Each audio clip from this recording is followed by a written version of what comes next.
So ayan po mga ka-GM, natanggal na natin siya, no? Yan, no? Ganun lang po yung pagtanggal natin mga ka-GM. Kailangan na may bolt lang tayo dito na ilalagay para hatakin niya at mapuler natin yung kanyang brake disc, no? Kanyang rotor brake disc. Yan.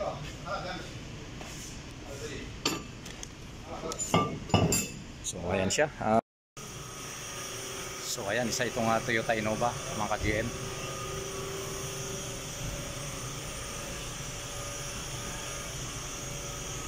Bali ganun po at i-resurface po natin yan, yung dalawa na yan, para makinis at mawala yung ingay ng kanyang freno pag nag-a-apply siya ng preno, no?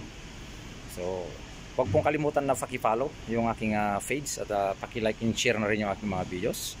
Yan po, maraming salamat po sa patuloy yung support at panunod ng aking mga video.